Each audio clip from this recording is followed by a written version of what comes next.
Assalamualaikum warahmatullahi wabarakatuh. Hai semua, bertemu lagi dengan saya Itza Rifani dari tingkat 2B S1 Farmasi. Ada yang kepo ya? Selanjutnya materi apa sih yang mau disampaikan? Materi yang kedua ini saya akan menyampaikan tentang toksikokinetik. Apa itu toksikokinetik? Pasti kepo ya. Ditunggu ya di channel ini. Apa itu toksikokinetik? Toksikokinetik adalah ilmu yang mempelajari kinetika zat toksik atau pengaruh tubuh terhadap zat toksik dan terdiri dari proses yang sering disebut dengan ADME, absorpsi, distribusi, metabolisme, dan ekskresi. Fase kerja toksik, dosis melalui fase eksposisi, yaitu perusakan xenobiotika, tersedia untuk penyerapan melalui fase toksikokinetik, meliputi absorpsi, distribusi, metabolisme, dan ekskresi. Tersedia untuk aksi melalui fase toksikodinamik, yaitu interaksi reseptor dan efek toksik.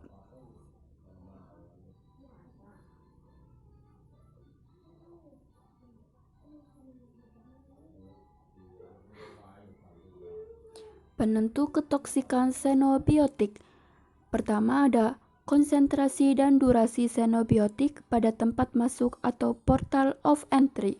Kedua, jumlah dan kecepatan yang dapat diabsorpsi. Ketiga, distribusi dan konsentrasi xenobiotik pada tempat tertentu atau specific body site. Keempat, efisiensi metabolisme atau biotransformasi dari hasil metabolisme. Kelima, kemampuan xenobiotik menembus membran sel dan berinteraksi dengan komponen sel. Absorpsi. Absorpsi adalah proses masuknya xenobiotika dari tempat kontak atau paparan ke dalam sirkulasi sistemik tubuh. Distribusi. Peristiwa di mana xenobiotik yang terabsorpsi berpindah dari sirkulasi sistemik ke bagian dari dalam tubuh. Bagian tubuh yang berhubungan dengan diatribusi toksikan adalah proteon plasma, liver, dan ginjal, lemak, tulang. Biotransformasi atau metabolisme, perubahan xenobiotik yang dikatalisa oleh enzim tertentu dalam sel hidup, yaitu merubah struktur kimia dari bahan kimia asing sehingga hasil metabolisme tersebut secara kimiawi berbeda dari senyawa asalnya. Faktor yang mempengaruhi biotransformasi yaitu intrinsik, host, induksi enzim, inhibisi enzim, seks, efek umur, efek diet, dan efek kerusakan liver. Ekskresi. Ekskresi zat merupakan faktor penentu dari toksisitas zat tersebut. Beberapa rute ekskresi yaitu ekskresi urin atau ginjal, ekskresi empedu atau hati. Rute lain yaitu paru, saluran pencernaan, air susu, keringat, dan air liur.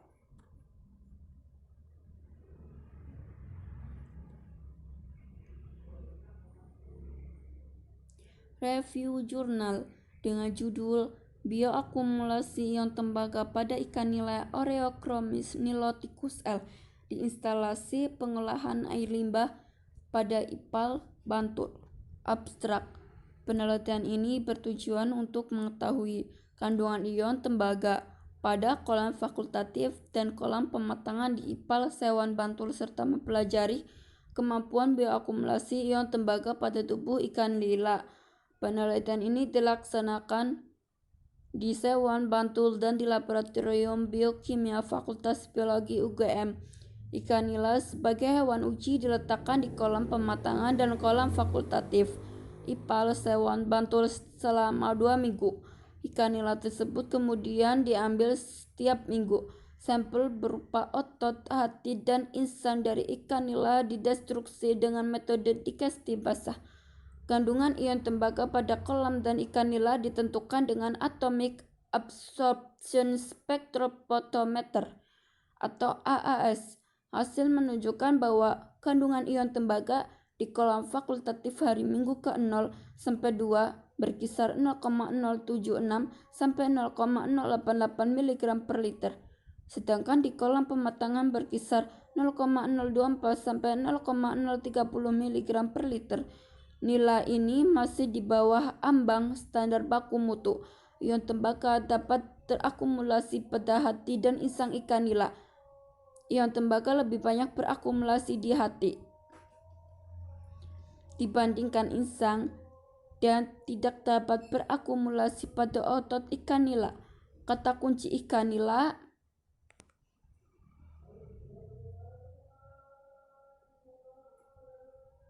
tembaga, hati, otot, dan insang. Pembahasan kandungan ion tembaga di kolam fakultatif dan pematangan IPAL. Kandungan ion tembaga pada kolam fakultatif dan pematangan telah diukur dengan menggunakan spektrometer serapan atom. Hasil penelitian menunjukkan bahwa kandungan ion tembaga di kolam fakultatif dari minggu ke-0 sampai 2 berkisar 0,076 sampai 0,088 mg per liter. Sedangkan di kolam pematangan berkisar 0,024 sampai 0,030 mg per liter. Nilai ini masih di bawah ambang standar baku mutu CU di lingkungan perairan golongan D sesuai PP nomor 20 tahun 1990 sebesar 0,2 mg per liter. Lingkungan perairan golongan D adalah perairan yang dapat digunakan untuk keperluan pertanian dan dapat dimanfaatkan untuk usaha perkantoran, industri, pembangkit listrik, dan tenaga.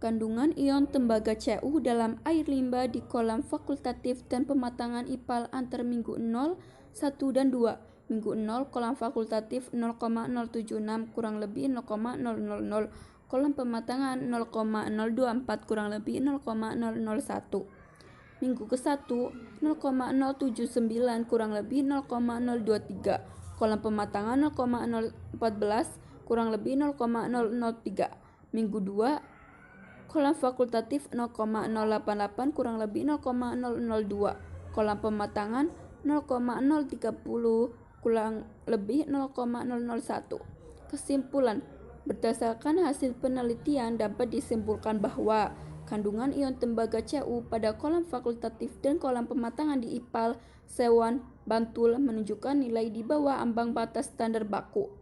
Ion tembaga atau Cu dapat terakumulasi pada organ hati dan insang Oreochromis niloticus L dan tidak mengalami bioakumulasi pada otot Oreochromis niloticus L. Ion tembaga atau Cu terakumulasi paling besar di hati Oreochromis niloticus L yaitu 131,985 sampai 267,167 per gram pada sampel dari kolam fakultatif dan 174,639 sampai 287,514 per gram pada sampel dari kolam pematangan. Ion Cu terakumulasi paling banyak pada hati karena hati merupakan organ yang paling penting dalam metabolisme dan detoksifikasi pada tubuh ikan.